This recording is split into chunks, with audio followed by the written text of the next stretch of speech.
Bonjour à tous et bienvenue dans Smart Bourse. Smart Bourse, votre rendez-vous bourse à 17h en direct tous les jours sur Bismart. Un rendez-vous que vous pouvez également retrouver en replay sur bismart.fr ainsi que sur tous les réseaux sociaux de Bismart.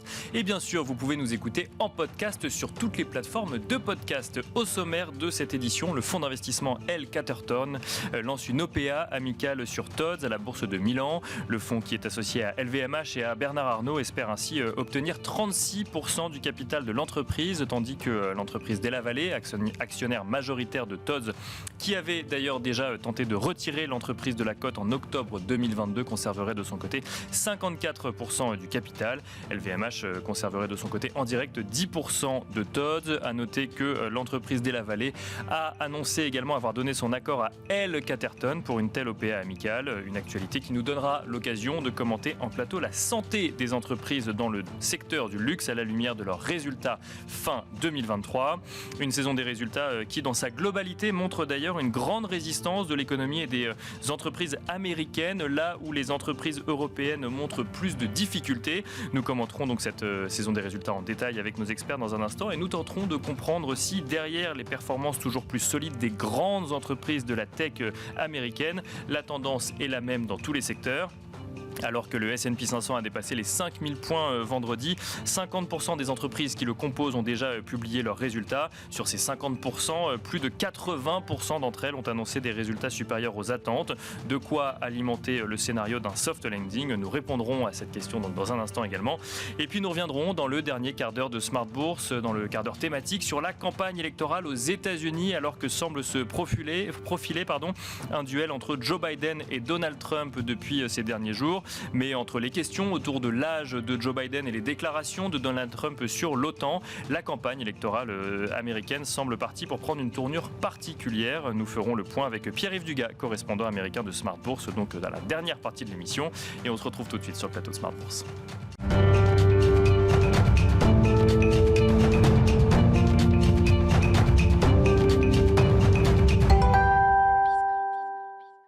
Et nous commençons comme d'habitude avec Tendance, mon ami, le résumé complet de l'actualité boursière du jour proposé par Pauline Gratel.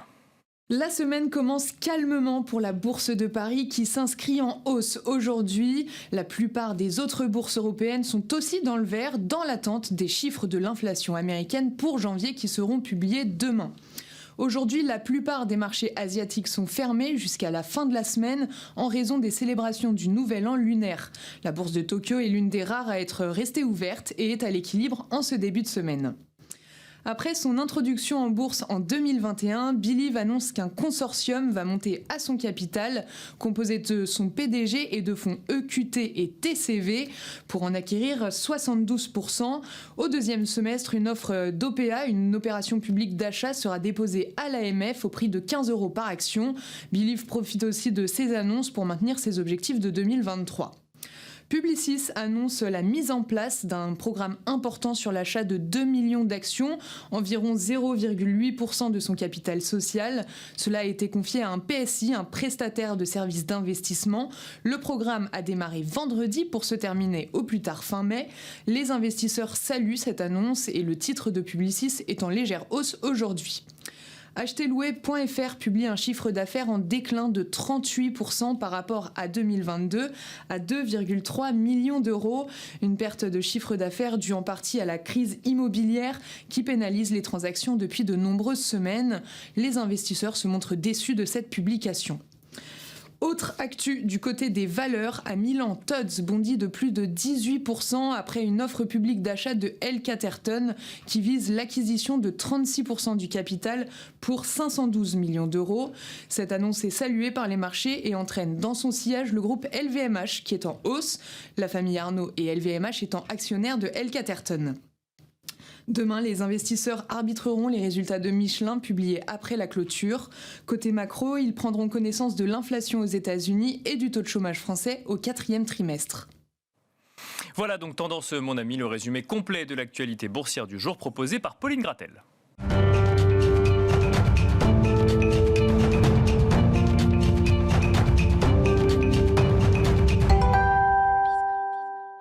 Et Et c'est parti pour Planète Marché, une quarantaine de minutes ensemble pour décrypter les actualités et les tendances de la planète marché. 3 experts nous accompagnent ce soir sur le plateau de Smart Bourse. Xavier de Buren nous accompagne tout d'abord. Bonsoir Xavier de Buren. Bonsoir Nicolas. Bienvenue sur le plateau de Smart Bourse. Vous êtes directeur des investissements chez OTA Capital. À vos côtés, nous avons le plaisir d'accueillir également Valentine Hénouz. Bonsoir Valentine Hénouz. Bonsoir.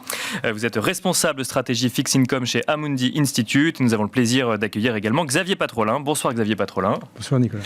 Vous êtes président d'Albatros Capital. On va commencer avec vous, Valentine Hénouz. Alors, une séance qui est plutôt dans l'attente du chiffre de l'inflation de demain que forte en actualité. On note en plus qu'une partie des marchés asiatiques sont fermés à l'occasion du Nouvel An chinois et donc de l'année du dragon de bois. On peut commencer peut-être par utiliser ce temps et faire un premier bilan de la saison des résultats, en tout cas aux États-Unis, qui montre une résistance quand même d'un certain nombre d'entreprises. Alors après, il faut peut-être faire la différence entre les grandes entreprises de la tech et le reste des entreprises américaines, mais quand même globalement, on voit que les entreprises américaines résistent bien, Valentine Hénouz. Oui. Alors déjà, sur ce chiffre d'inflation, il est déterminant parce que jusqu'à présent, les marchés, que ce soit les marchés du crédit, les marchés actions, le moteur, ça a été la baisse de l'inflation et les anticipations des baisses de taux des banques centrales. Bien sûr. C'est extrêmement important parce que c'est le point très très positif pour la qualité des entreprises. Aujourd'hui, on est inquiet par quoi par rapport en tant qu'investisseur obligataire ou même investisseur action? C'est l'impact de ces hausses de taux sur l'activité économique et sur les bilans des entreprises. Donc on est très rassuré par le fait que cette inflation va baisser et que les banques centrales vont pouvoir baisser leurs taux. D'accord. Alors, les résultats dans l'ensemble sont franchement très très corrects aux États-Unis, corrects en Europe. Un peu plus difficile en Europe, ouais, c'est ça. Difficile, mais ce qu'on voit globalement, c'est que les marges baissent un peu dans la globalité, mais on partait de niveaux qui étaient extrêmement bons. Pendant le Covid, les entreprises ont augmenté leurs marges. Elles ont également accumulé du cash à leur bilan. Donc on partait de fondamentaux, que ce soit en termes de marge et aussi en termes de bilan, post-Covid, qui étaient extrêmement bons. D'accord. Donc aujourd'hui, on voit que ça se détériore un peu, mais à partir de niveaux très corrects. Donc on a une détérioration des marges et également des besoins de refinancement des entreprises qui vont augmenter, parce que l'année dernière, les besoins de refinancement étaient très faibles, parce que les entreprises ont globalement, que ce soit en Europe ou aux États-Unis, avaient peu de besoins de refinancement et ont utilisé le cash accumulé. D'accord. Donc là, la situation, elle change. On a plus de besoins de refinancement pour cette année et l'année prochaine. Mais le point très positif, moi j'ai parlé des marchés obligataires parce que je suis bien sûr, c'est votre expertise. Ouais. C'est mon expertise. Mais ce qu'on voit depuis le début de l'année, alors des bons résultats, mais aussi une activité sur les marchés de la dette qui est hallucinante, des volumes sur le marché primaire qui sont très très forts, que ce soit aux États-Unis ou en Europe. D'accord. Donc ouais. Et en face, on a un appétit des investisseurs pour financer ces montants de dette émis qui est aussi très fort. Parce que les investisseurs, ils disent, nous, on veut attraper ce rendement avant que les banques centrales baissent leurs taux. D'accord. Donc, oui. Donc c'est un effet opportunité pour les entreprises aussi qui vont chercher des financements aujourd'hui, parce que ça leur coûte plus cher, mine de rien. Ça leur coûte plus cher, mais quand on a des besoins de refinancement, oui, bien sûr, c'est un instant T. On est très content de garantir une partie de ces refinancements en amont, quoi. Donc, et surtout si on a une fenêtre qui est ouverte sur les marchés du crédit. Donc les entreprises lèvent de la dette et investissent. C'est ce qu'il faut comprendre en ce début d'année, que ce soit en Europe ou aux États-Unis. Prudent, d'accord. Je dirais, ce qui peut marquer, ce qui peut caractériser aux États-Unis, c'est qu'il y a quand même une certaine volonté de gérer avec efficacité les marges. Enfin, il y a une vraie volonté, on voit dans les croissances. Moi, je suis beaucoup la croissance moyenne de la dette des entreprises aux États-Unis. D'accord. Elle reste très, très modérée. Elles investissent, elles continuent d'investir, mais globalement, il y a une volonté de gérer de façon très, très efficace leur activité. On peut peut-être continuer avec vous, Xavier de Buren, et on reviendra sur le sujet inflation et stratégie banque centrale ensuite dans un second temps. Si on parle de cette saison des résultats, alors effectivement, il y a le sujet résultats à proprement parler, résultats par rapport aux anticipations de résultats, anticipation de résultats réalisées quelques mois avant la publication du résultat, et effectivement les stratégies d'investissement ou d'emprunt, ou de crédit en tout cas des entreprises. Quelle est l'analyse que vous en avez à l'heure actuelle, Xavier de Buren, que ce soit aux États-Unis ou en Europe? On peut opposer les deux zones au niveau de la qualité des résultats. C'est ce qui a été dit avant. Il est vrai qu'en Europe, pour l'instant, il y a à peu près la moitié des grandes entreprises du stock 600 qui ont publié. On a des résultats qui sont plutôt en ligne. Et globalement, il y a un peu de divergence sur les tailles des entreprises, avec des grandes sociétés qui ont plutôt très bien publié. Oui. Bien sûr, il y a SAP, LVMH, ASML qui ont connu des performances et des réactions qui ont été assez significatives. Et à l'inverse, c'est plutôt les petites et moyennes entreprises qui ont un petit peu pâti lors de cette publication de résultats. Il y a plusieurs éléments. Il y a le premier, c'est évidemment ce resserrement monétaire qui a été extrêmement rapide et élevé. Un laps de temps très faible. On a eu des hausses de taux qu'on n'avait pas connues. Donc, évidemment, les petites entreprises ont plus de mal à faire face à cette nouvelle réalité en termes de coûts de financement notamment. À noter que dans les résultats des entreprises européennes, ce qui a pesé également, c'est le change, et notamment le niveau de l'euro par rapport au dollar. Je donnerai un exemple assez significatif, c'est Adidas qui a revu à la baisse ses ambitions de résultats pour cette année, avec un impact négatif du change de 500 millions d'euros. Bien sûr. Que ce soit sur la couverture ou les effets de translation, mais c'est quand même assez significatif et c'est pas le seul. Du côté des États-Unis, on a des publications qui sont très bien passées. Vous l'avez dit, 80% des résultats sont au-dessus des attentes. Alors là aussi, il faut faire un petit peu attention et éviter de raisonner en agrégé. Puisqu'on a d'un côté évidemment les 7 magnifiques qui ont engrangé des profits et des croissances absolument records. La question c'est quelle est la tendance une fois qu'on les a sortis un peu de l'analyse. Le reste de la cote, et jusqu'en début de semaine dernière, on avait à peu près 60% des entreprises américaines du S&P 500 qui avaient publié. Et donc d'un côté, si on prend les 7 magnifiques, on a une croissance qui était très élevée, aux alentours de 14%, et surtout une hausse des marges qui a été vraiment significative, puisqu'elles se sont améliorées de 750 points de base pour atterrir en moyenne à 23%. C'est bien des sûr. marges qui sont vraiment assez extraordinaire. Et si on enlève ces 7 magnifiques et qu'on garde le reste de la cote qui a publié, là, la photographie n'est plus du tout la même, puisqu'on a une croissance qui est quasi à zéro, 2% de croissance pour le reste des entreprises du S&P 500 qu'on publié. Et quand on regarde sur les marges, on a une marge qui baisse de 110 points de base et qui arrive sur des niveaux aux alentours de 9%. Donc vous avez deux dynamiques de croissance et de rentabilité qui s'opposent aux États-Unis. Est-ce qu'on peut dire finalement que les entreprises américaines résistent quand on fait cette différence, comme vous venez de le faire effectivement, alors 2% de croissance, mais des marges qui se détériorent quelque part? Qui se détériorent, le niveau reste quand même plus élevé qu'en Europe, notamment, mais ça illustre quand même la bonne résilience de l'économie américaine qui se retrouve par rapport à ces chiffres-là. Xavier Patrolin, on rentrera peut-être dans les secteurs avant, mais votre analyse effectivement sur cette saison des résultats, est-ce que vous partagez ce qui a été dit? Est-ce que vous le regardez sous un angle un peu différent? Oui, moi sur le marché américain, on peut avoir une approche S&P, qui est celle que tu as décrite, mais aussi on peut avoir une approche comptabilité nationale américaine, et à chaque publication du PIB trimestriel, il y a les publications des profits de l'économie américaine. Et on s'aperçoit que depuis le Covid, les bénéfices en masse ont progressé quasiment de 30%, alors qu'en Europe, ils sont globalement stagnés. Donc la profitabilité de l'économie américaine à l'aune des entreprises reste très élevée, et même au-delà des 7 magnifiques. Il y a 7 magnifiques qui tirent incontestablement, je ne vais pas contester ce point, mais le reste de l'économie continue. Et de toute façon, quand on a un marché du travail tel qu'il est, on se doute bien que ça tire. Donc, on reste toujours dans une boucle prix-profit. Elle n'est pas invalidée. Oui. Il y a effectivement une érosion des profits, mais c'est infinitésimal.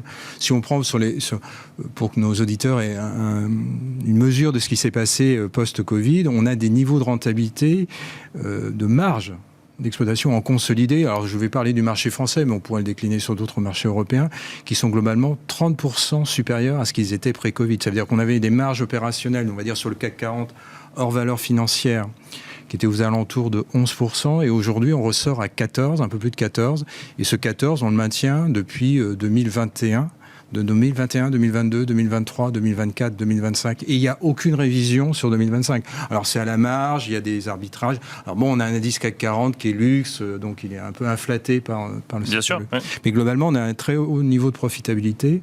On a effectivement un niveau de gearing, d'endettement qui reste faible. Alors c'est moins le cas sur les hors CAC 40 sur les plus petites valeurs, là, ça souffre plus de ce point de vue-là. Et donc là, pour moi, c'est des signaux très positifs parce que globalement, les investisseurs vivaient hantés depuis 12, 18, 24 mois dans une récession bénéficiaire. Hein, le soft landing voulant dire une récession bénéficiaire. Et on ne la voit pas venir.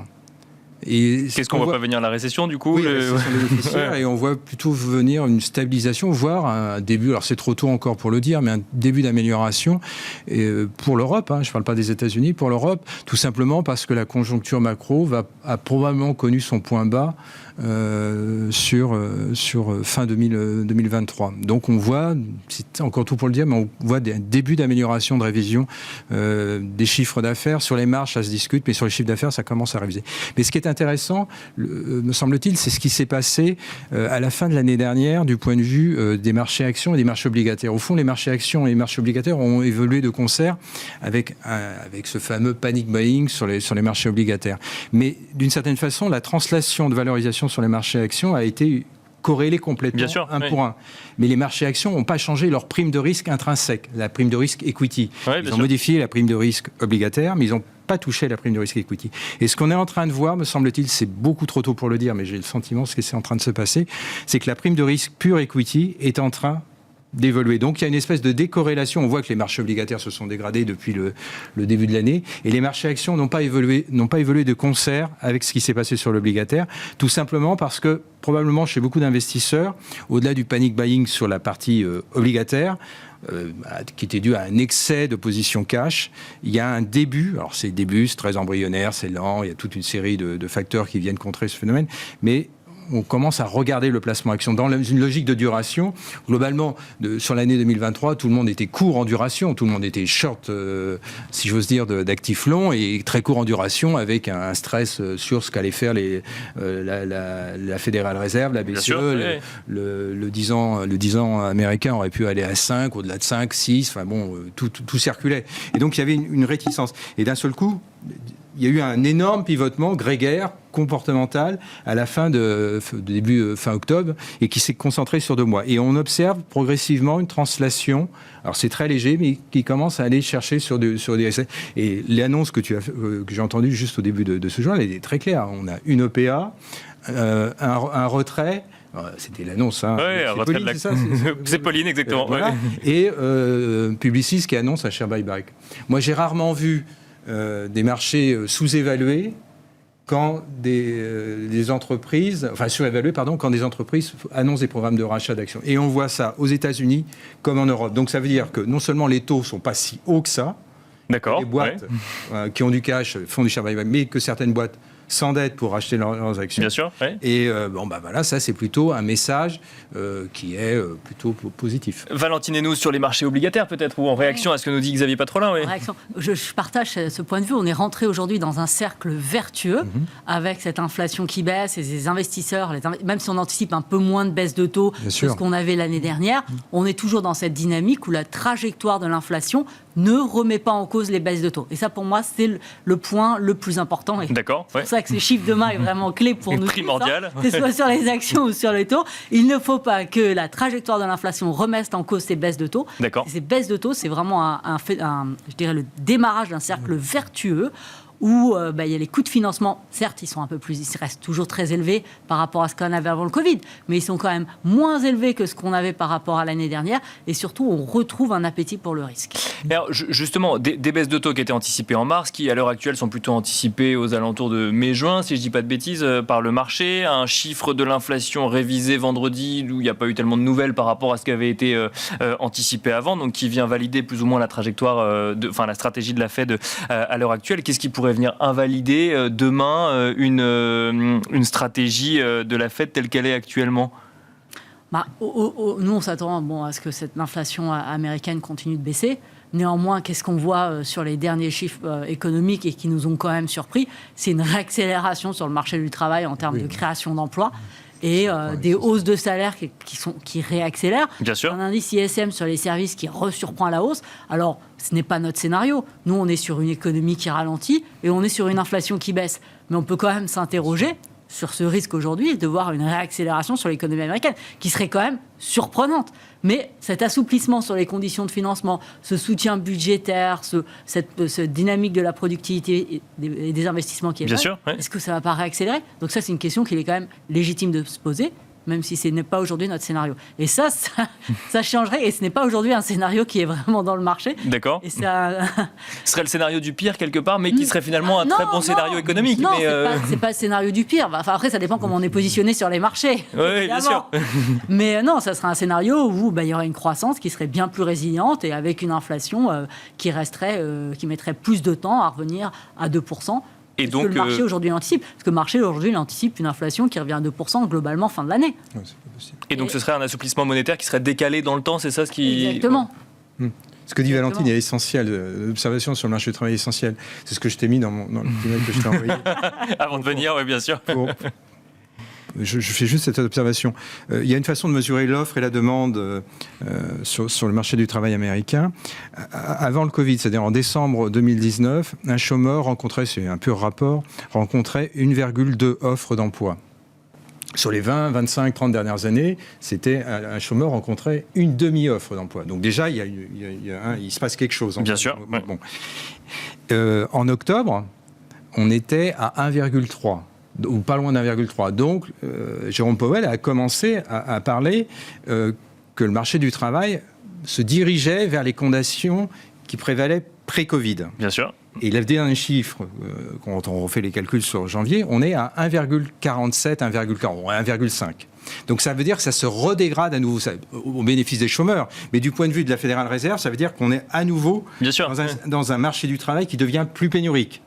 Et donc ça, c'est pas bon. Et donc ça, plus de capacité de négociation de salaire et donc voilà, plus et ça veut d'inflation dire salariale. surtout que du point de vue de la Fédérale Réserve, parce qu'il y a le cycle, le marché résonne beaucoup sur la dynamique de cycle. Mais au fond, le Covid a impacté a été un fabuleux accélérateur de l'histoire sur les chaînes de valeur, tout ce qu'on voudra, et notamment sur le marché du travail. Il a sorti des gens, des Américains, notamment des femmes, mais pas que des femmes, du marché du travail. Et cette partie qui est sortie du marché du travail n'est pas revenue dans le marché du travail, ce qui fait qu'on a ce décalage. Et ce décalage, du point de vue d'un gouverneur, c'est un risque inflationniste de moyen terme. Donc ça veut dire que je ne pilote pas les taux uniquement sur du cycle, sur de la conjoncture, mais j'intègre dans mon comportement de banquier central ce changement structurel. Donc tant que je vois des paramètres qui m'indiquent que l'offre et la demande sur le marché du travail continuent à se dégrader en faveur des chômeurs, Bien sûr. et en défaveur de l'inflation, si j'ose dire, eh bien ça peut justifier chez les faucons de la Fédérale Réserve une situation d'attentisme. Donc c'est vraiment la variable clé. Donc je pense que demain le chiffre, au fond, bien sûr, il va être important parce qu'il y a un. Mais moi, je crains qu'au fond, et d'ailleurs, on le voit sur l'accord inflation entre les États-Unis et l'Europe n'a pas du tout le même profil de décrue. La décrue de la core inflation en Europe est beaucoup plus rapide, et d'ailleurs elle est en dessous, alors qu'aux États-Unis, elle est plus lente et elle a tendance à se stabiliser. Donc le chiffre de demain, on va voir si ça rebaisse ou si ça reste sur son plateau. Xavier de Buren, sur ce sujet, inflation, stratégie, banque centrale, on a l'impression finalement que la question c'est quand est-ce que la Fed va baisser ses taux? Dans le scénario en tout cas de marché aujourd'hui, tout le monde a globalement ce scénario un peu de soft landing. Est-ce que le chiffre demain est si important que ça pour vous? Comment est-ce que vous regardez la situation? Je regarderai d'abord les anticipations du marché en termes de baisse des taux qui ont été vraiment trop élevées. Très optimiste, oui. Il y a 7 baisses de taux, ce qui est en fait un scénario qu'on pourrait appliquer pour un pays en récession, et on voit bien, enfin, on l'a dit et redit, on a parlé du marché de l'emploi américain et de la croissance américaine qui est vraiment extrêmement solide. Donc ce scénario n'est pas réaliste dans la réalité économique dans laquelle sont les États-Unis aujourd'hui. Donc il faut que les attentes des investisseurs commencent à se réduire. Alors, D'accord. Elles le font graduellement. On est encore loin du compte certainement.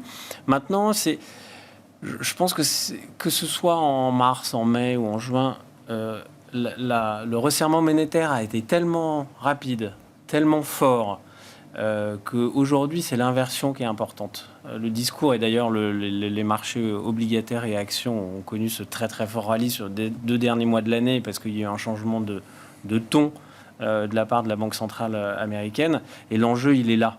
Et si les taux baissent, la Fed a indiqué que les taux allaient baisser.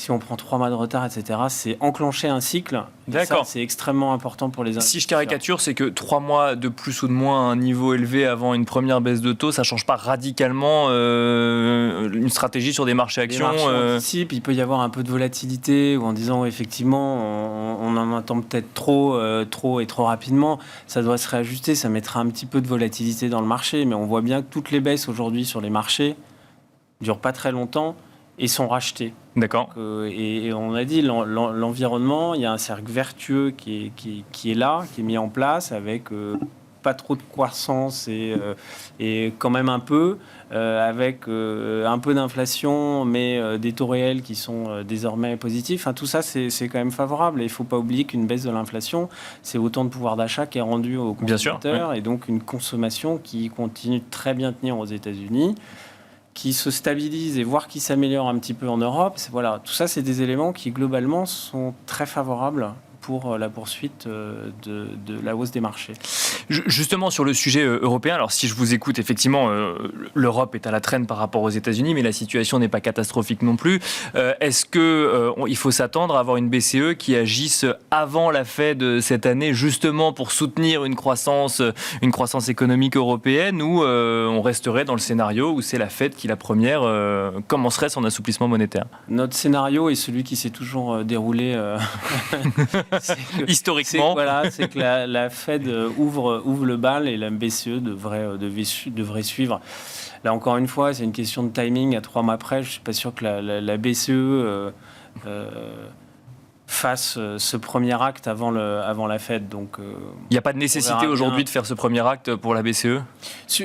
Quand on regarde la croissance européenne et les anticipations de croissance de l'OCDE pour l'année prochaine, donc c'est plus 0,5 pour cette année, enfin 2023, et plus 0,6 pour 2024. Ça montre bien une inflexion et que le point bas a été fait et qu'on est sur une tendance qui va s'améliorer. Et ça, c'est un élément encore favorable pour les marchés. Et si on se base sur ces anticipations de croissance, la BCE peut attendre un petit peu que la Fed baisse ses taux. Faut-il donc s'attendre, et après, avant de vous passer la parole, Valentine Hénouz, à avoir un peu de croissance à fin 2024 en Europe, une croissance peut-être un peu plus forte que ce qu'on aurait eu en 2023, ou c'est trop tôt pour faire des projections? C'est les anticipations de l'OCDE. Quand on voit les publications de résultats et les objectifs ont été donnés par certaines sociétés pour 2024, on peut s'attendre à ce que la croissance reparte quand même en Europe. Et quand on voit la puissance du resserrement monétaire, le choc inflationniste qui a été celui qui a été ces deux dernières années, l'économie, elle résiste plutôt de façon assez remarquable en Europe, même si c'est pas très bon, mais avec faut pas toujours comparer aux États-Unis. Ce qui a été absorbé, ça aurait pu avoir des conséquences bien plus négatives sur l'économie européenne.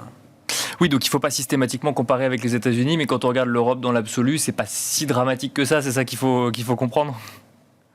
Compte tenu des chocs qui ont été ceux que la croissance européenne a connus. Valentine Hénouz, même question. Est-ce illusoire d'imaginer la BCE, entre guillemets, entamer un resserrement monétaire avant la Fed, alors même que si on compare les économies, on pourrait s'attendre peut-être à ce que la BCE commence avant? Alors moi, j'ai quand même une conviction sur le sujet. Je ne pense pas que la BCE baisse ses taux avant la Fed, mais la BCE devrait baisser ses taux avant la Fed. Après, on n'est quand même pas tous convaincus que quand on regarde les discours d'Isabelle Schnabel, qu'ils aient une volonté très forte de baisser les taux, mais la BCE, oui, devrait, pour 2 raisons. On a quand même une économie en Europe, on n'est pas aux États-Unis, on a une économie qui quand même si on n'est pas en récession, qui flirte quand même avec une récession. Et ce qui est très intéressant en Europe, c'est l'impact du resserrement monétaire sur l'économie est beaucoup plus fort et beaucoup plus rapide qu'aux États-Unis. Pour la raison simple, c'est qu'aux États-Unis, les entreprises se financent via les marchés. Et on voit que sur les marchés, on a eu un assouplissement des conditions de financement très important à la fin de l'année avec les anticipations de baisse de taux. Tandis qu'en Europe, une grande partie de notre financement est via les banques. Et si on regarde la dernière enquête de la BCE, eh bien, elle suggère que les conditions de financement continue de se resserrer, même si c'est un rythme moins important qu'au cours des précédents trimestres. Donc on a vraiment des entreprises en Europe qui sont beaucoup plus impactées plus fort et plus rapidement par ce resserrement monétaire. C'est-à-dire qu'aux États-Unis, il suffit d'un peu de communication quelque part pour que le marché anticipe des conditions meilleures et les offre aux entreprises, alors qu'en Europe, il faut vraiment une action de la Banque centrale, c'est ça ? Aux États-Unis, il y a l'inflation qui baisse, les marchés... Oui, c'est vrai, c'est pas le même contexte.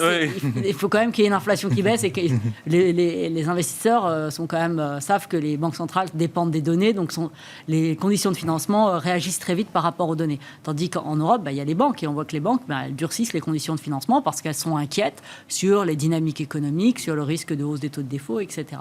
Donc ça, premier point. Et le deuxième point, si on regarde la dynamique d'inflation, comme l'a dit Xavier, eh bien en zone euro, on voit que l'inflation baisse très rapidement, et beaucoup plus rapidement, notamment sur tous les éléments corps, qu'aux États-Unis. Et que si on regarde en séquentiel sur les 6 derniers mois et les 3 derniers mois, on est proche de 0, proche de 2 ou sous les 2%.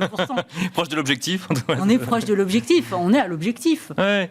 Donc là, oui, la BCE devrait... Après, l'inquiétude de la BCE aujourd'hui, c'est sur les salaires. Ouais. Voilà, donc c'est le focus des membres de la BCE. Et cette inflation qui pourrait continuer d'être tirée par les salaires, d'avoir un rebond de la croissance, parce que les salaires réels aujourd'hui sont en positif.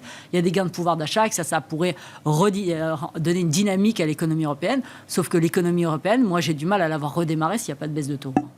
Donc pour moi, il faut avoir des baisses de taux. Et que ces salaires-là, si on regarde les dernières enquêtes, on voit quand même, et la BCE l'admet, une modération au niveau des croissances des salaires assez forte. Donc, si je comprends bien, les conditions sont normalement réunies pour avoir des baisses de taux de la BCE assez prochainement. En Europe, la trajectoire me paraît assez évidente. Aux États-Unis, elle est plus compliquée. Xavier Patrolin, moi je vais légèrement stratégie Banque centrale. Ouais, je vais légèrement différer, mais c'est bien parce que ça amène du débat. Ça alimente le débat. Il y a une partie du constat que je partage, mais ce qu'on peut noter quand même, c'est que la différence entre la Fédérale Réserve et la BCE, c'est que la Fédérale Réserve a été beaucoup plus agressive en termes de taux court. Et de taux court réels, quand on mesure les taux courts réels contemporains, si j'ose dire, quand on fait la différence taux court inflation instantanée, on voit bien qu'elle est montée beaucoup plus vite. La BCE est restée très en retard dans sa séquence de remontée, mais en retard en termes d'amplitude. Donc on voit bien que le Conseil des gouverneurs n'a pas voulu aller taper des taux courts trop élevés. Il a quoi en face de lui ? Il a en face de lui ce que Xavier disait, c'est-à-dire des salaires qui vont progresser. Ce que disent alors tous les banquiers centraux, c'est des salaires qui vont progresser maintenant plus vite que l'inflation. Donc déjà, il y a une première mesure de stimulation qui va être une stimulation de pouvoir d'achat. Donc déjà, pour la Banque Centrale Européenne, il n'y a aucune raison, il n'y a pas le feu au lac. Ce qui se passe sur l'immobilier ne l'inquiète pas tant que ça. Ce qui se passe sur l'immobilier, c'est une bulle qui se dégonfle. L'essentiel, c'est qu'elle éclate pas et qu'elle provoque des ravages. Mais si elle se dégonfle, c'est pas très gênant. Et donc, au fond, il y a une logique d'attentisme qui me semble justifiée de ne pas aller trop vite en besogne. Parce que l'inflation, elle a 3 cases. Elle passe ces 3 cases. Première case, c'est l'impact matière première. Deuxième case, c'est tout ce qui est prix industriel, nanana. Et après, c'est les services. Sur les services, bon, c'est vrai que sur les services, ça reste quand même. On le voit dans les commentaires, y compris de la Banque de France, on voit que sur les services, ça continue. Il continue à y avoir des hausses. Donc, du point de vue de l'orthodoxie BCE, puisque il y a une doctrine, on n'est pas du côté washingtonien, si j'ose dire. C'est cohérent. Il n'y a pas de raison de se précipiter, même si les marchés demandent, parce que les marchés veulent retourner à la situation. Et enfin, dernier point, la BCE a quand même tapé des taux nominaux négatifs, ce qui n'a jamais été le cas de la Fédérale Réserve. Et donc, ils espèrent ne pas retourner à cette stratégie des taux négatifs. Donc, au fond, ils ont plutôt envie de pas rebaisser trop vite les taux courts, laisser de conserver un plateau quelque part. Voilà. Alors il va y avoir un peu de déperdition sur le marché du travail, mais au fond pas tant que ça. Ça risque d'être transitoire, mais ça va reprendre probablement sur 2025-2026. Donc là aussi il n'y a pas d'alerte massive. Et sur les entreprises, bon, c'est vrai qu'il faut l'avoir un petit peu à l'œil, mais le vrai secteur qui souffre aujourd'hui, on le voit typiquement en France, c'est l'immobilier. La construction est à l'arrêt. Là, pour d'autres, probablement, il n'y a pas que des raisons de politique monétaire. Il y a peut-être aussi des caractéristiques très endogènes à la réglementation, à l'organisation du marché de l'immobilier. On ne va pas rentrer dans ce débat en France. C'est quand même aussi en Allemagne. Il y a quand même beaucoup de pays en Europe où on a quand même le secteur de la construction qui est... Oui, mais on n'a pas un immobilier aussi décalé, si j'ose dire. Non. Et donc, moi, j'ai plutôt l'impression que pourtant, je suis pas un défenseur de la BCE, là, je me retrouve à la défendre, mais j'ai plutôt l'impression qu'au fond, le retard qu'elle a eu à l'allumage, elle a de bonnes raisons de le garder. Par contre, tu as raison, si on avait une accélération sur l'accord inflation, l'observation que tu fais sur l'accord inflation est vraiment juste et pertinent. Donc, si on avait une accélération de ce point de vue-là, à ce moment-là, elle pourrait prendre, mais je ne sens pas avoir cette audace-là, parce qu'à ce moment-là, on verrait sur les devises un mouvement de change. On commence à le voir d'ailleurs. On voit que sur les changes, là on le voit, sur l'euro a tendance à s'effriter contre dollar. Oui. Bon, ça nous dit bien. Et pourtant, les anticipations On est pareil, enfin à peu près sur la BCE. Oui, mais on voit que les courbes des taux sur la partie courte se sont plus déformées en Europe qu'aux États-Unis. C'était resté bien rivé. On voit que sur les anticipations 3 mois, 9 mois, et malgré ça, malgré le fait que les forwards ont été revus à la hausse, on a quand même une dégradation de la parité euro-dollar. Valentine Hénouz ou Xavier de Buren pour répondre à Xavier Patrolin, vous complétez. Oui. Je suis complètement d'accord, c'est une vraie question de risk management. Ouais. C'est vraiment, après on peut chacun choisir son camp et sa petite conviction, mais c'est une vraie question de risk management. Aujourd'hui on a une inflation qui est évidemment plus tirée par les prix de l'énergie, plus tirée par les perturbations sur les chaînes de production. C'est vraiment maintenant une inflation sur les services et les salaires. Maintenant, est-ce que les salaires, c'est les gains de pouvoir d'achat parce que les salaires réels sont positifs, est-ce que ça va permettre de relancer l'économie? Est-ce que ça va soutenir l'inflation? Ou est-ce que en fait, la question c'est est-ce que les hausses de salaires qu'on a aujourd'hui sont le résultat d'un marché du travail qui est tendu, ou est-ce que les hausses des salaires sont le résultat d'une inflation headline? Bien sûr, oui. Et si c'est cette solution, et donc ça c'est vraiment, et c'est pas évident, le débat, oui, bien sûr. Débattre, je veux dire, c'est pas forcément évident de tirer une conclusion. Et d'ailleurs, les membres de la BCE s'interrogent et essayent de savoir de quel des deux camps se situe la croissance des salaires. Mais si l'inflation des salaires est juste le résultat d'une hausse de l'inflation passée, oui, la BCE devrait déjà, dès aujourd'hui, baisser ses taux. Par contre, si c'est les résultats d'un marché de l'emploi qui est plus tendu, de conditions structurelles, on voit les conditions structurelles sur les marchés de l'emploi qui changent à cause notamment du vieillissement de la population. Voilà. Le débat aujourd'hui, c'est une question de manager ce risque, et notamment au niveau des salaires et des changements structurels sur le marché de l'emploi. Xavier de Buren, un mot en réaction ou on passe aux stratégies marché? Je suis tout à fait d'accord. Et une autre façon de le voir pour illustrer un peu cette dynamique, c'est du côté du pouvoir de fixation des prix des entreprises. Et on voit qu'avec, au fur et à mesure des publications, la capacité à augmenter toujours les prix, elle est en train de s'arrêter, voire de décliner. Oui. Donc on voit vraiment que c'est l'effet de l'inflation passée que les entreprises sont en train de revoir et commencent à être obligées de baisser des prix parce qu'on ne peut plus justifier d'avoir des niveaux de prix comme ça, qui avaient beaucoup augmenté pour gommer les effets d'inflation. Et alors justement, en parlant de niveau de prix, je vous propose de changer de sujet. Xavier de Buren, S&P 500 à 5000 points donc, aux États-Unis, tiré notamment par les Seven Magnificent. On entend souvent qu'elles sont trop chères, les Seven Magnificent, mais en même temps, elles continuent à délivrer de la performance, que ce soit en termes de résultats d'entreprise ou en termes de progression boursière. Sont-elles trop chères alors qu'elles sont au plus haut, Xavier de Buren? La clé est finalement dans la croissance des bénéfices par action, qui est les fondamentaux des marchés actions. Les investisseurs actions, ils doivent acheter des entreprises qui voient un bénéfice par action qui augmente. C'est comme ça qu'on crée de la valeur. Et du côté des 7 magnifiques américaines, alors, pas toutes, parce qu'on peut mettre Tesla de côté, mais il y a une vraie création de bénéfices qui croît d'un trimestre à l'autre. Et ça, c'est la clé. Et si on fait le rapport, dans l'analyse financière, il y a un ratio qui s'appelle le PEG, qui est le PE revenu sur la croissance des bénéfices par action attendue.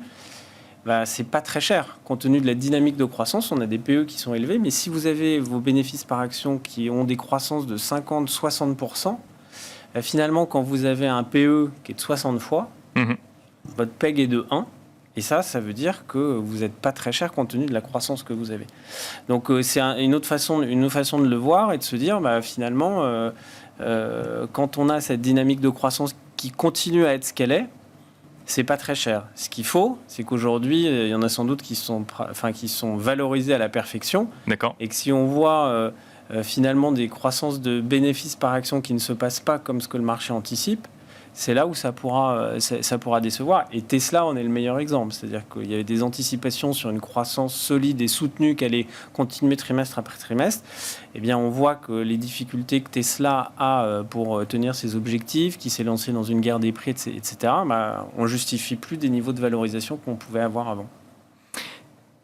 Je reste sur mon S&P 500 à 5000 points. Ça pouvait être l'objectif annuel pour l'indice à fin d'année 2024. On est à peine début février 2024. Est-ce que la performance est faite ou est-ce qu'il faut du coup s'attendre à encore une très belle année sur les marchés actions, notamment américains ?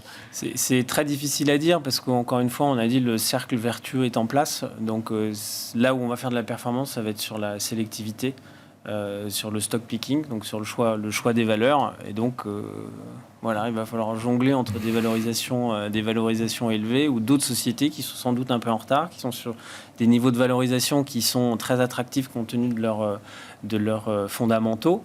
Et il y a toujours un moment, il y a un retour à la moyenne. Et donc, les entreprises qui sont à la traîne, mais de très bonne qualité, soit elles sortent de bourse, comme vous l'avez dit, des occasions qui sont très belles pour mettre la main sur des entreprises de très bonne qualité. Et il faut s'attendre cette année aussi à avoir des rattrapages qui vont se faire pour gommer un peu les exagérations qu'on a dans les deux sens. L'émission touche bientôt à sa fin. On va continuer avec vous, Xavier de Buren. On va faire un petit tour. Qu'est-ce que vous regardez actuellement sur les marchés financiers ? De quoi est-ce qu'on n'a pas parlé aujourd'hui qui mérite un intérêt particulier des investisseurs ? En termes d'allocation, c'est vrai qu'il y a toujours des rendements à aller chercher sur la partie obligatoire. On peut construire des stratégies qui permettent d'embarquer du rendement. Ça, c'est sans doute très intéressant en termes de diversification. Après, il y a toujours... On parlait des parties de la cote qui ne sont pas très chères. C'est vrai que les petites et moyennes capitalisations, on avait cru à enfin un rebond en fin d'année. Elles ont connu beaucoup d'optimisme, ces small et mid, mais la question c'est quand est-ce que ça se matérialise ? 2 fois plus longtemps que d'habitude, 2 mois, c'est bien. Mais en termes de flux, on voit que ce n'est pas encore là. Mais c'est sûr qu'on peut s'interroger pour être un peu contrariant sur la Chine, par exemple, qui est sur des niveaux de valorisation qui interroge quand même. Oui, bien sûr. Et donc se poser la question de rester sur des valeurs de très bonne qualité qui vont profiter encore une fois de la baisse des taux qui est favorable globalement pour les actions, mais encore plus pour les sociétés de croissance qui avaient un peu souffert sur ces hausses de taux. Et ensuite, saisir des opportunités, être un peu contrariant si on a un horizon d'investissement assez long pour aller récupérer des secteurs sur des valorisations qui sont attractives. Valentine et nous, même question, qu'est-ce que vous regardez à l'heure actuelle sur les marchés qu'on n'aurait pas déjà évoqués ou qui méritent une attention particulière ? Moi, je suis d'accord, des opportunités formidables. L'obligataire. Sur le marché obligataire, évidemment.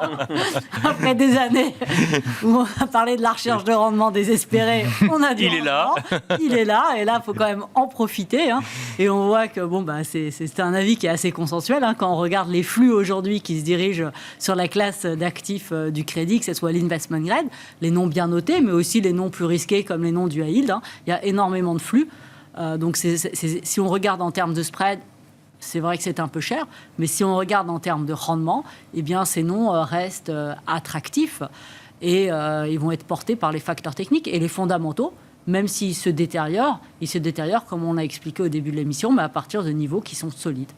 Donc la seule chose qui, pour moi, remettrait en cause cette recommandation positive de se positionner aujourd'hui sur les noms du crédit qui ont des fondamentaux solides, eh bien, c'est s'il y a une trajectoire de l'inflation qui est moins attrayante. Si on n'a pas une inflation qui revient à 2%, à un horizon de temps proche. D'où l'importance de ce chiffre de demain, mais évidemment des chiffres des mois suivants. Du marché du travail. Et du marché du travail, exactement. Je suis d'accord. Xavier Patrolin, même question. Qu'est-ce que vous regardez sur les marchés ? De quoi a-t-on pas parlé ? Effectivement, la Chine, c'est peut-être un sujet aussi, mais... on peut parler de 2 choses, Sam Altman et la Chine. Bon, pour moi, la Chine rentre dans un hiver démographique et donc il ne faut surtout pas y toucher parce que c'est une situation à la japonaise, mais à la dimension de la Chine. Donc on a une trappe à liquidité, une bulle immobilière qui se dégonfle et beaucoup de vendeurs, d'épargnants chinois, qui n'a pas de système de retraite et qui vieillit. Donc qui va se mettre en face ? Je ne conseille pas aux gens d'aller en face. En plus, il y a le Parti communiste chinois qui a une seule idée en tête, c'est empêcher que la grande révolution se déroule entre ceux qui touchent $1 par jour et ceux qui ont des revenus annuels de 25 000 ou 30 000 $ par an. Donc, à mon avis, Il ne faut pas y toucher. Et par contre, Sam Altman, mais là, bon, c'est une discussion un peu de café du commerce, mais sa déclaration, enfin reprise dans le Wall Street Journal la semaine dernière, nous dit qu'il y a une révolution qui est en train, la 4e peut-être révolution industrielle, ou la 3e révolution 2.0 qui se met en mouvement, et que celle-là, elle est absolument systémique. Et que c'est une espèce d'affrontement entre l'empire du milieu et, si j'ose dire, le camp occidental, qu'on cherche à solidifier beaucoup de choses. Et je trouve qu'elle a une petite vertu. Elle nous indique peut-être, alors il faudra le voir dans les prochains trimestres ou prochaines années, que l'intégration verticale est en train de revenir. Vous savez, on a vécu pendant 30 années dans la désintégration verticale, des conglomérats, une mondialisation heureuse où on pouvait faire du picking à Internet, et puis on commandait le 747, vous livrez les pièces détachées le lendemain chez vous. Peut-être que ça, c'est en train de changer et que par filière, on recrée de l'intégration verticale pour sécuriser toute une série de processus de production industrielle. On l'a vu chez Tesla, on l'a vu chez d'autres acteurs qui remontent dans la chaîne de valeur pour solidifier, pour ne pas partager cette valeur ajoutée, et puis aussi parce qu'il y a beaucoup d'investissements. Alors Sam Altman, c'est quelque chose de gigantesque, 7 000 milliards, c'est évidemment monstrueux, mais ça nous dit qu'il y a quelque chose qui est en train de se passer et qu'on est au tout début.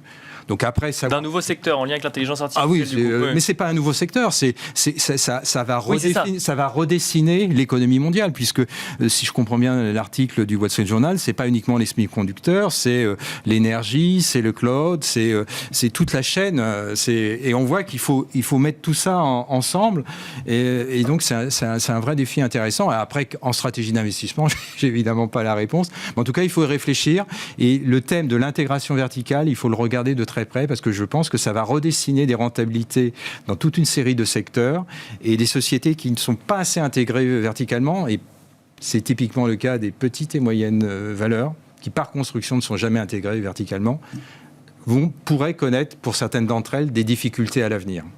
Donc il faut regarder, c'est un peu trop tôt ça fait pas système, mais... On peut opposer en intégration aussi Airbus et Boeing, avec Airbus qui a réussi une parfaite intégration de toute sa chaîne de production et de valeur avec une très bonne maîtrise.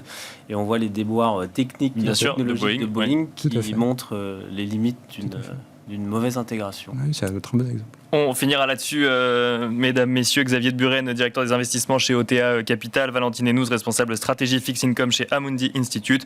Et merci Xavier Patrolin, président d'Albatros Capital. Et quant à nous, on se retrouve tout de suite dans Marché à thème.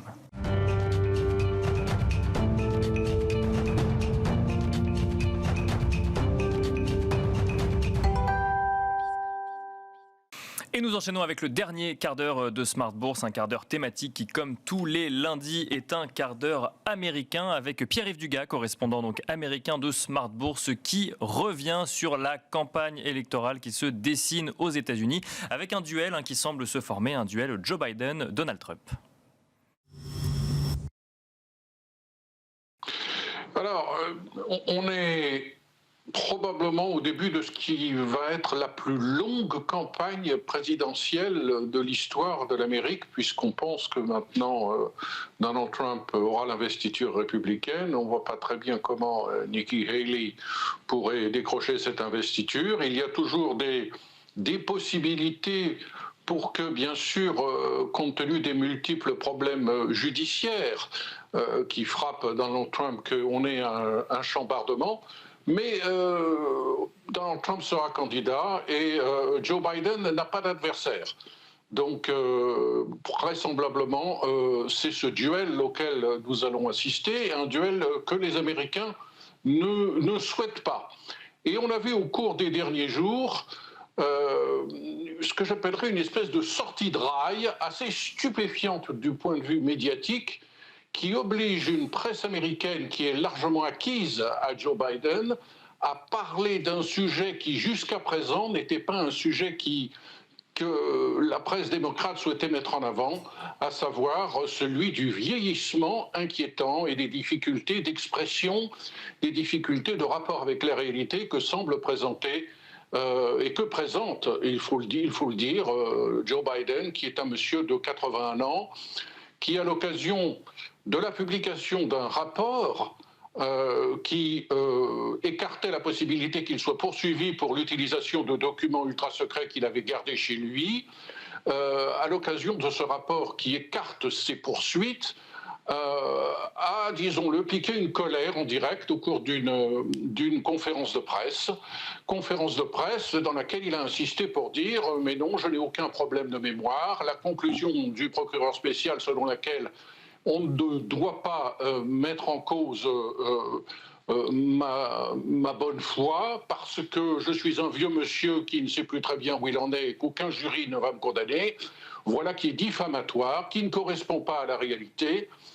Et ensuite, Joe Biden, en direct, est parti dans des considérations qui ont montré que précisément sa mémoire lui faisait défaut. Et on est un peu au-delà du simple lapsus où l'on peut confondre Emmanuel Macron et François Mitterrand. Mais une fois de plus, Joe Biden a semblé être un monsieur fatigué, ce qui va lui poser un problème dans cette longue campagne. Et au même moment, ou quelques heures plus tard, l'autre candidat vraisemblable, celui des Républicains, Donald Trump, a tenu des propos stupéfiants en sortant de son script, propos en gros qui disent « si les Européens ne veulent pas davantage payer pour se défendre militairement, je vais sortir de l'OTAN ». Alors là, c'est le choc dans les capitales européennes. On sait que déjà depuis qu'il avait été élu pour diriger les États-Unis, Donald Trump n'aimait pas l'OTAN, qu'il considère que l'Amérique dépense trop d'argent pour défendre les Européens et que les Européens en profitent pour être extrêmement agressifs d'un point de vue commercial à l'égard des États-Unis. Donald Trump est en train de donner un grand coup de pied dans la fourmilière et cela fait monter au créneau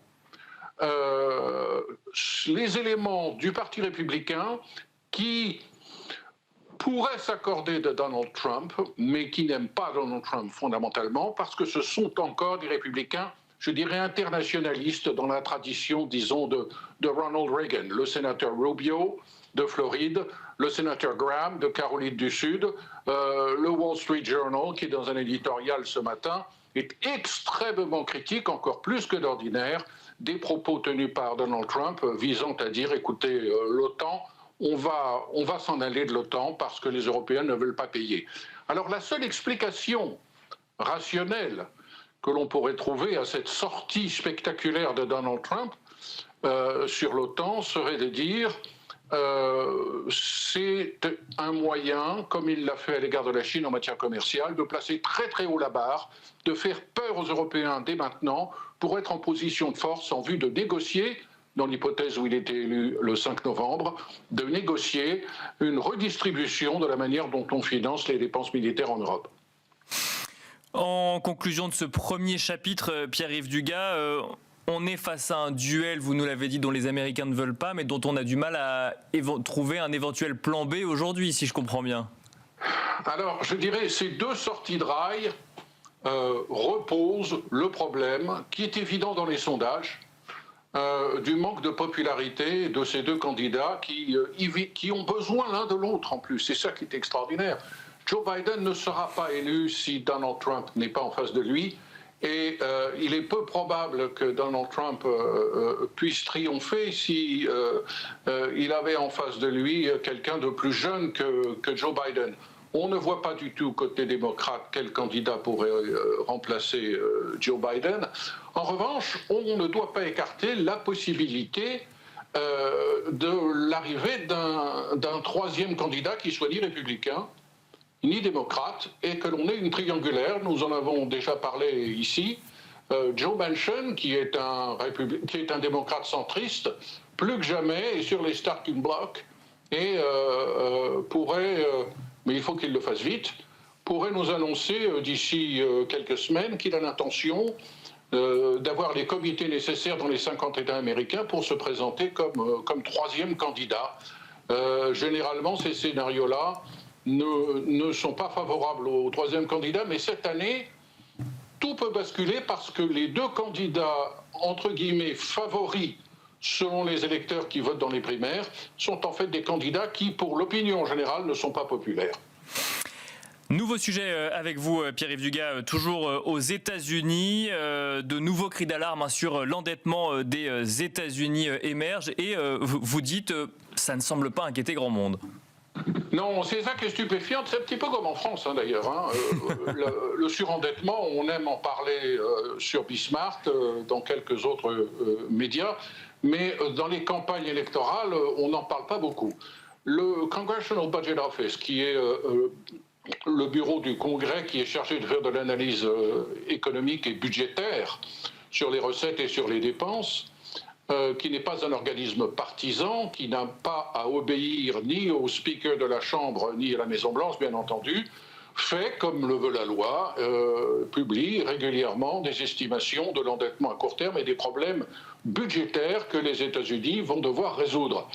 Au même moment où, une fois de plus, donc, le CBO tire la sonnette d'alarme en disant le niveau d'endettement et le déficit budgétaire américain continue de se creuser, ça n'est pas soutenable, on ne peut pas continuer comme ça pendant des années. D'autres voix se sont élevées pour le faire. Jérôme Powell, auquel la chaîne CBS avait dimanche dernier posé la question, l'a redit, il l'avait dit de manière explicite devant l'Economic Club de New York au mois d'octobre. Monsieur Tudor Jones, un des géants de l'industrie des hedge funds, l'a dit également exactement dans les mêmes termes. Il va falloir que on fasse quelque chose. Quelques chiffres pour vous donner quand même une idée de l'aggravation de la situation. Le poids du paiement des intérêts pour l'oncle Sam, c'est plus de 2 milliards de dollars par jour. D'ores et déjà, la charge de la dette dépasse le poids des dépenses militaires. On est pratiquement à 900 milliards de dollars. Il est stupéfiant que, dans ce contexte-là, on ne parle pas de cette question dans cette campagne électorale.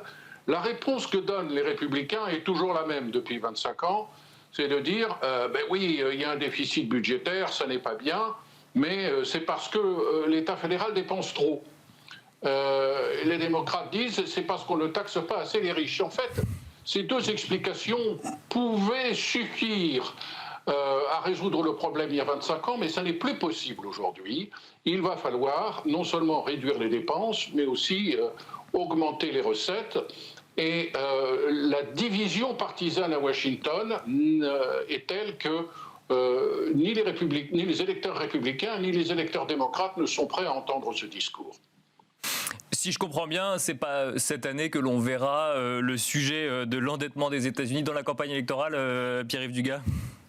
On l'entendra sous l'angle partisan, les démocrates disant la seule solution c'est de faire payer les milliardaires et les républicains disant la seule solution c'est de réduire le nombre de fonctionnaires.